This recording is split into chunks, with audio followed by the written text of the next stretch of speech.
This is Biker Dad, brought to you by Whittle and Melton.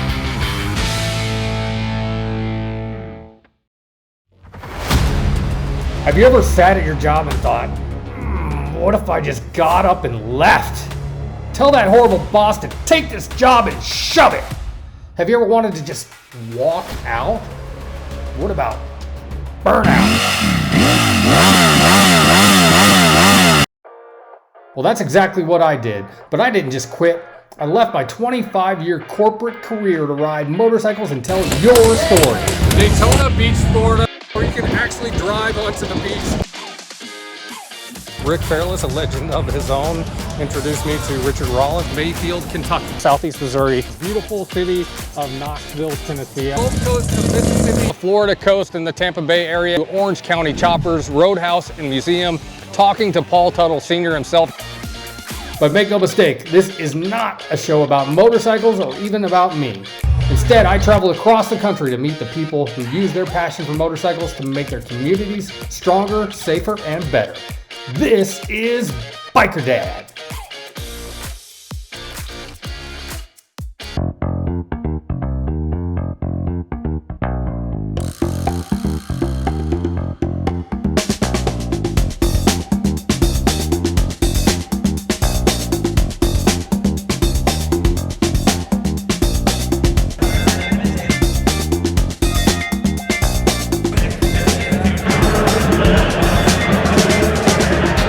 We're at the Mecum Vintage Motorcycle Auction in Las Vegas, Nevada. There's a lot of crazy stuff going on this week. Actually here, they got a concrete convention. They have a gun convention. They have the Mecum Motorcycle Auction. And we also ran into some interesting stuff when we figured out that the Adult Video Network Awards were here in Vegas too. Of course, we're not going to show you any of that, but we are going to show you all of these amazing bikes and all of the action here at the Mecum Motorcycle Auction. And one of the big reasons I'm here is because of the National Academy of Motorcycle Injury Lawyers. We use this event as an opportunity to work to make our roads safer for bikers like you and me and fight for justice for them when necessary. Start here at the Mecum Motorcycle Auction and all of the crazy, beautiful bikes.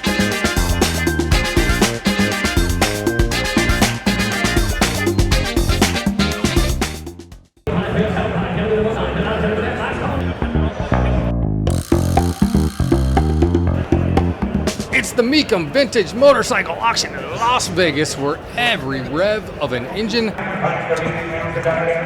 echoes with stories of the past.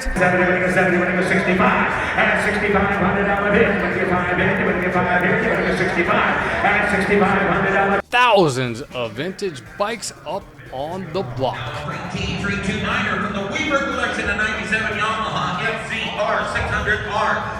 The top 5 bikes alone went for nearly $1 million. That's just 5 of the thousands of bikes that rolled under the gavel. The number 1 bike, a rare and interesting Indian. 1928 Indian Ace is up on the auction block. This is a one-year-only motorcycle. Indian bought the Ace brand, all the tooling, the blueprints, the parts, the rights. And the first year, 27-28, they began assembling bikes. They're basically purely Ace. And the next year, they put them in an Indian chassis with Indian bodywork. So this is a very, very rare motorcycle. Oh my goodness.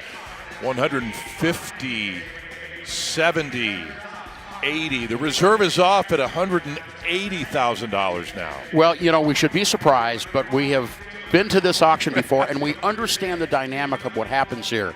We're going to see a lot more affordable motorcycles, but getting off to this great start with world-class, A-list, investment-grade antique motorcycles is part of what this auction is all about, Paul. That's right, and we see the best of the best here. It's pretty impressive, you know, and this is a brilliant machine. The 1928 Indian Ace with an inline-4 engine earned top honors, selling for $220,000. Yes, you heard right, $220,000 for one motorcycle. It's not just about the big dollar bikes, though. There are dirt bikes from your past, more accessible bikes, too, that get far fewer headlines. It's a great event with lots to see, no matter what kind of bikes you're into. Check this out. This is an awesome Chicago Police 1985 Harley Davidson police bike. I actually just picked up a police bike myself in the last year, and it's being built in this crazy police Elvis theme. If you haven't figured it out, I kind of have a weird obsession with Elvis, and while we were in Las Vegas, I was able to take my wife, biker mom, along for the ride for this trip, and we had a little bit of an Elvis surprise for her, but it got a little precarious when we walked through the door, and I'm not sure that she was really happy at first, but I think it all turned out a little crazy, wild, stupid, and cheesy, and in the end, I think she also liked it. Check it out. You guys know what's going on. We're getting our vows renewed. That's what we're doing here. Invited all the... Are you?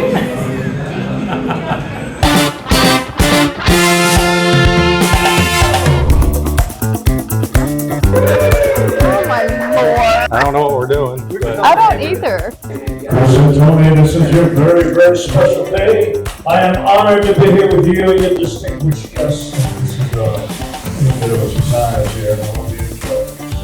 This is all for you, girls. Oh my God.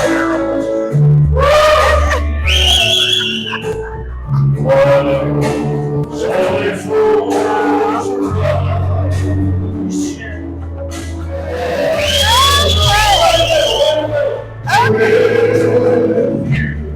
Happy 25 years. Oh, thank you. What? No, you. I thought you were going to kiss her.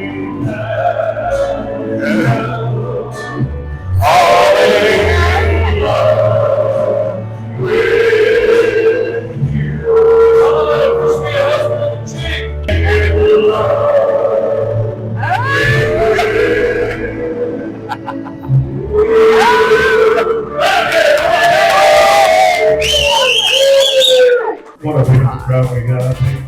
I think it's so special to want to surprise this beautiful bride. This gentleman here was your high school sweetheart, right?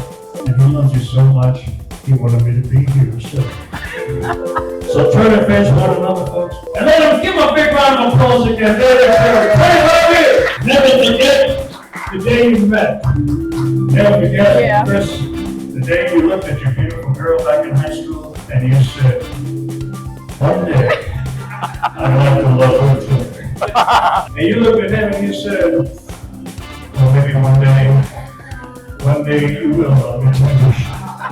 Those are beautiful memories he's got. Meeting in high school. So those are your memories. I want you to hold her hand, hold her great hand. I want you to show everybody that ring. Go ahead. Show everybody that ring. Hey, honey. Baby, I'm here. Baby, I'm here. Everybody's here. Everybody's here. Because I want all these fellas to know. Because I want all these fellas to know how much I love you, baby. You're the love of my life. You're the love of my life. And I promise you for the rest of mine. And I promise you for the rest of mine. I'm going to keep you all sugar. I'm gonna keep you all shit. I'm gonna leave you a hunk of burning love. I'm gonna leave you a hunk of burning love. And baby, I can never give you suspicious mind. And baby, I can never give you suspicious mind. So take my hand. Take my hand. Take my whole life too. Take my whole life too. For I can't help. For I can't help. Falling in love with you. Falling in love with you. Sorry about that. Love of my life. Love of my life. I'll give you the microphone if you want. As you hold hands, I want you to say, sir, I want you to say good and bad times. Good and bad times. Sickness and in health. Sickness and in health. For richer or poor. Richer or poor. For now and for always. From now and for always. My heart will always belong to you. My heart will always belong to you. My beautiful high school. My beautiful high school sweetheart. My beautiful wife. My beautiful wife. For the rest of my life. For the rest of my life. My heart belongs to you. My heart belongs to you. I'm gonna kiss her the ring hand. Sweetheart, I want you to show off this ring. He's not even wearing a wedding. We're not. Yeah. Show off what you say. Hey, baby. Say what he said. Hey, baby. I want you to know. I want you to know You're the love of my life. you're the love of my life. Honey, you can love me tender anytime. You can love me tender anytime. And I also want to keep you all sugar. Oh my God. I want to keep you all shook up. So be my hunk of burning love So be my hunka burn for the love rest of my life. for the rest of my In life. good and bad times. In good and bad times. Sickness and in health. Sickness and in For health. richer or For poor. richer or poor. Now and for always. For now and for always. My heart belongs to you. My heart belongs to you. My handsome husband. My handsome husband. My sexy husband. My sexy husband. Oh, you're a beautiful crowd around the applause. Go ahead. So, I want you guys to take a moment. Think of your ups and downs, because everybody has ups and downs.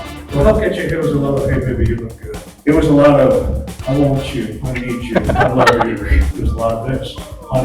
Honey, I am sorry. It's a two-way street, everybody. Sorry is a two-way street. I want you to say, honey, when we get back home, I'm gonna take you out on a date. I'm gonna take you out on a date. I'm gonna love you tender all day and night. And I'm gonna love you tender all day and night. And while you're getting all pretty, While you're getting all pretty, I'm gonna find a mirror. I'm gonna find a mirror. And I'm gonna get in front of that mirror. And I'm gonna do that. I'm gonna shake my leg.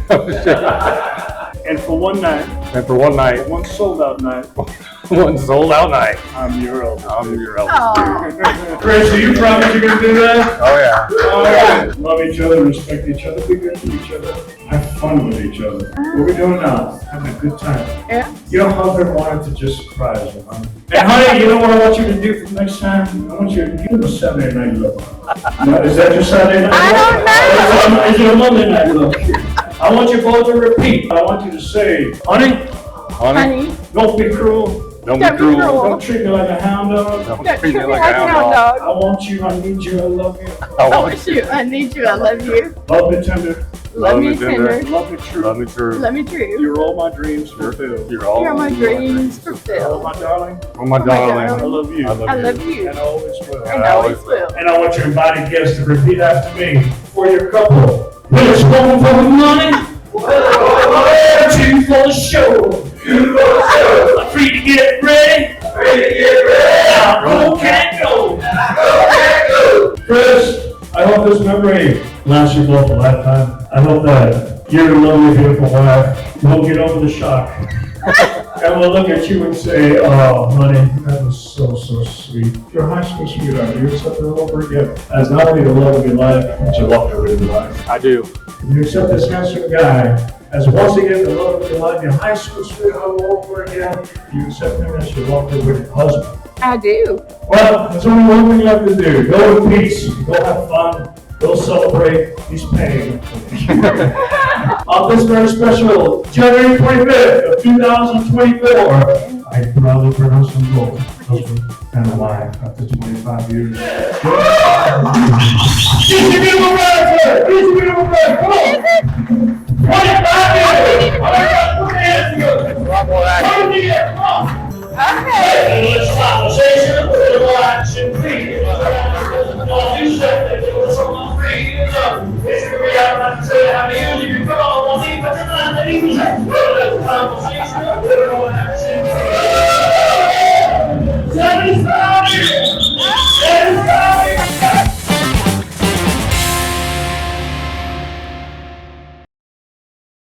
Hi there, this is Chris Best, the Biker Dad. I'm just here to let you know that myself and the hundreds of thousands of people who follow us on social media and watch the TV show are here to help.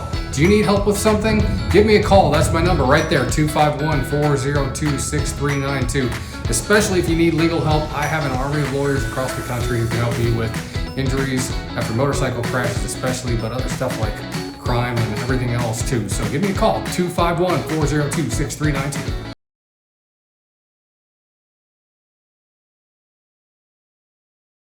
We're here at the Mecum Vintage Motorcycle Auction in Las Vegas, Nevada, and although the bikes are mostly vintage, we have some very old bikes and some pretty new bikes.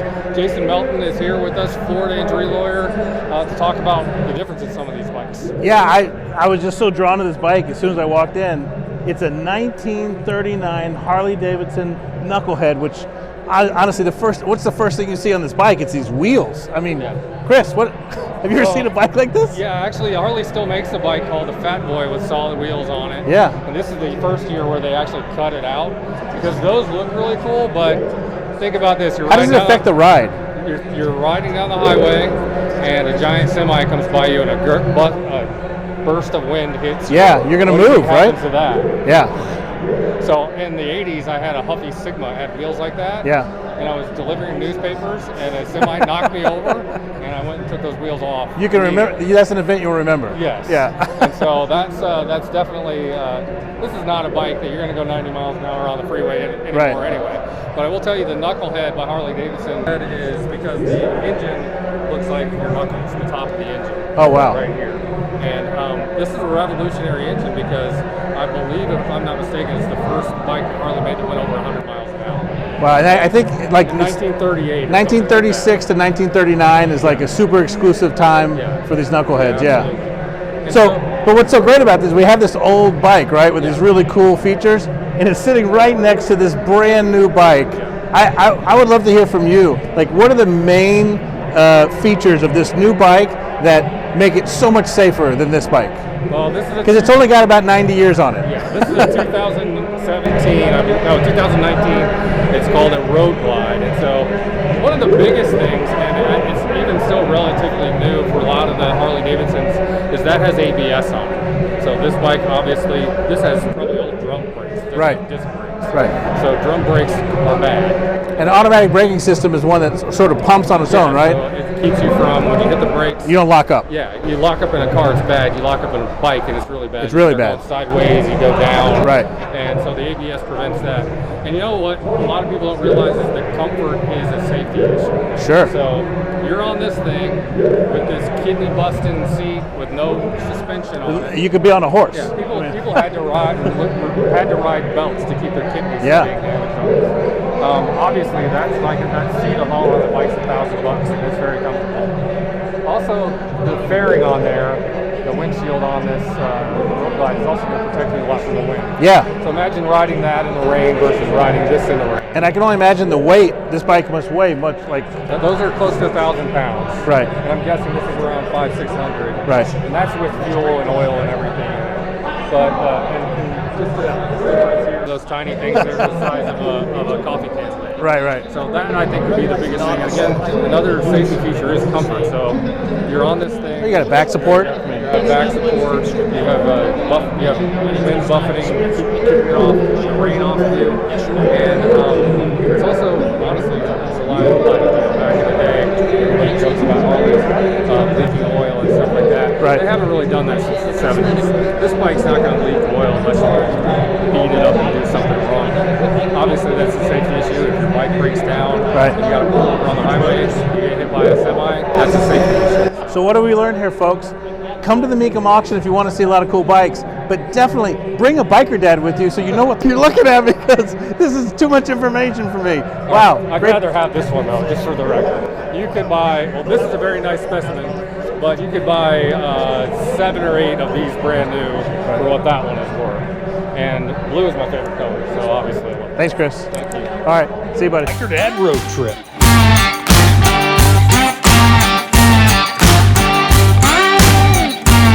On the road in Vegas, baby. What's more Vegas than neon? Maybe Elvis Presley, but here we still have the neon. We don't have Elvis. Let's go check out the neon Boneyard here in Las Vegas. Shape right over here. Why did they put neither of those at the top of the sign? That is because 1905 there is an homage to the year that Las Vegas was born as a city.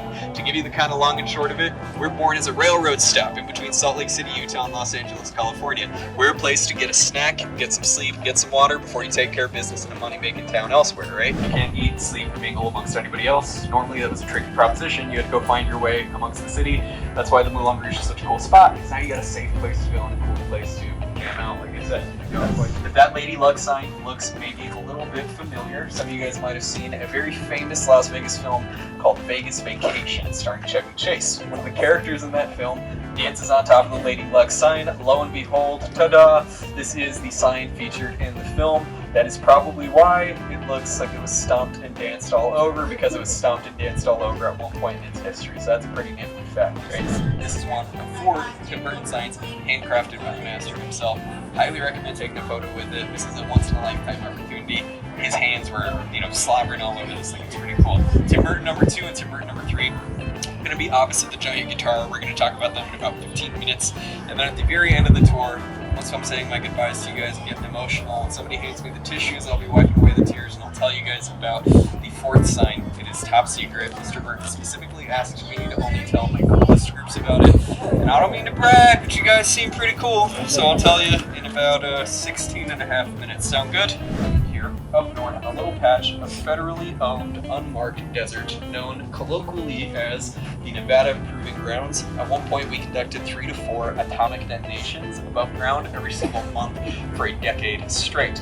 Rather than maybe doing the responsible thing and telling tourists, hey, you know, for a little bit, maybe don't come to Las Vegas, we're radioactive. We did the opposite. We said, hey, immediately come to Las Vegas, we're radioactive, right? It was a curious thing that we did, but you can appreciate those atomic bomb explosions. At the top floor of the Stardust, you could rent out feasibly a suite or space with drinks, music, and your friends and stuff like that before you could crack open a bottle of champagne. Well, there's a mushroom cloud dotting the horizon, giving you a suntan in the process and covering it in dust. I am exaggerating, but it is a very exaggeratable thing that we did. Everybody was very understanding. Alright guys, follow me in the store. We're going to start wrapping up the tour. You guys see those seahorses, flying saucers, and those big brainy Martian boys from Mars Attacks. That makes that Burton number 3, and if you remember, Burton number 4 is what I'll tell you about before I say big guys. It's in the gift shop over there. You can see it in a little corner tucked away. We call the sign Guns and Booze. I give you guys one last hint as to what that sign includes. It includes both guns and it includes booze. I have a good feeling we'll be able to do this. Our powers of deduction have been strong tonight.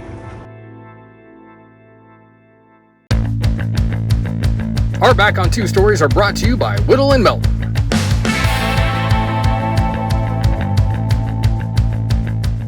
Hey, I'm Duncan. This week's Bike of the Week may be green, but it's all red, white, and blue, really. Duncan with Harley Davidson is here to talk to us about this special Tri-Glide. If Duncan looks familiar to you, that would make sense because he's often featured right here on the Bike of the Week, and Harleys just aren't what he does for a living. Motorcycles are his entire life. It's Harley's way of showing their appreciation. As I say, it's mineral green denim. I've ridden motorcycles since I was 8 years old. I didn't learn to drive a car till I was 54. I've never owned a car. I've only ever owned motorcycles. I've got 13 at the moment, ranging from 1954 through to 1995. It's the life. It's the brotherhood. Just the life. It's something you can't. If you've never ridden, you'll never understand it. So if you've ridden, then you understand it. So I shouldn't need to explain it. Pretty much ride everything. We were cruising around 85, and it was 1 o'clock in the morning. So we decided to get home. Wound it up a bit. As soon as I hit 87, got a death wobble. I didn't even get a chance to react before I was bouncing up the road. It was that quick. You have no control over the bike. The whole bike is shaking from side to side. It's nothing you can control. The only way out of it is to slow down. I didn't get a chance to slow. I didn't get a chance to react. It just threw me, and I bounced up the road for about 100 yards, and the bike flipped for about 75 yards. So what was going through your mind when that happened? I'm still alive. Every time I bounced, I thought I'm still alive. That was the only thing I thought of. It's my third major crash. So why do you keep getting back on a motorcycle after that happens? Because it's all I know. I'm not gonna not do what I enjoy and live my life worrying about something that may or may not happen. I just refuse to live my life like that. It's going to be a case of it. I'll ride until I can't ride no longer. It doesn't matter how many crashes I have.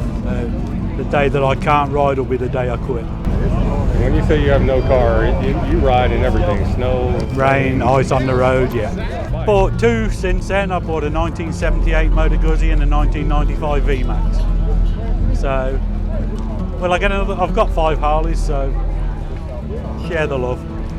Live your life. Life's too short not to do what you want to do. And as I said, I just refuse to live my life worrying about something that may or may not happen.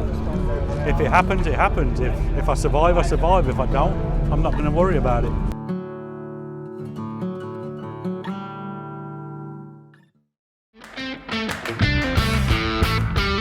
This is Biker Dad, brought to you by Whittle and Melton. You may or may not be wearing a helmet. Yeah, and that's put that aside. But these crashes are occurring for all the same reasons someone does in a car, to all the same people who are in cars. There's nothing special. These are not gangbangers. Yeah. I'm not saying that some might be, but some might be in a car and be in a gang too. Yeah. It's going to be the same percentage. And biker prejudice in the legal field is a real thing. And we have to know this. The reason why bikers get injured, it's usually almost never the bikers. It's the other cars. It's the kid playing on their phone. It's the guys in trucks making deliveries, trying to pinch time. We have a lot of experience in representing bikers. I was recently named top 20 biker injury lawyer in the country. And these cases really require lawyers who have experience dealing with this stuff. We just ask anybody, if you know someone who's been in a bike accident, have them call us. There's a lot of things we can do.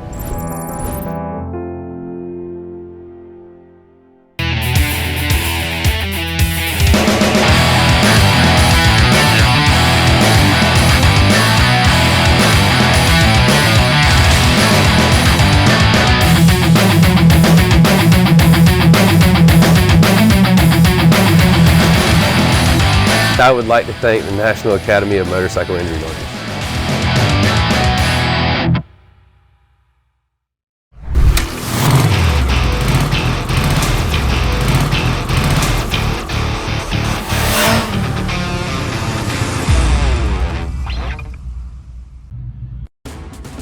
Biker Dad is brought to you in Gainesville by Whittle and Melton.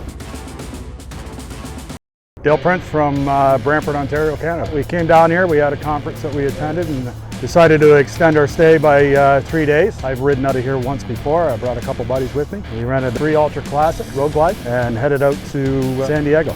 We made San Diego on our first day, right to Ocean City, and then made our way back yesterday through California. A lot of twisty roads, fantastic driving, some of the best biker roads I've ever been on. It was absolutely beautiful. Stayed in Laughlin, Nevada last night, nice and cheap there. And then headed out this morning, made Hoover Dam, and then in through Valley of Fire. If you're going to Valley of Fire, make sure you take the North Shore Road. It is absolutely beautiful and twisty and arguably one of the best roads I've ever been on. And then back through Vegas, down the strip, pulled it out. It's my third time. It's my first time going that far down into California. Which I'd highly recommend. If you can fit 3 days in here, if you can fit 5 days in, great, but 3 days, it's fantastic. Very easy. Eagle Rider made it, it was very simple. We did it all online, checked in online. There's about a 6-minute video that you gotta watch, upload your driver's license. You get here, the bikes are ready, very, very accommodating staff. Everything you could possibly need. I brought my own gear, but they had everything here for us had we needed it. Las Vegas, love it here. Love it. If I could move here, I would. There's a lot of places I'd like to live, and again, even coming through Arizona was absolutely gorgeous. I couldn't say more about the area, and I couldn't say anything better about Eagle Rider and their experience. That's it for this week's episode of the Biker Dad Show here in Nevada with the incredible landscape and scenery.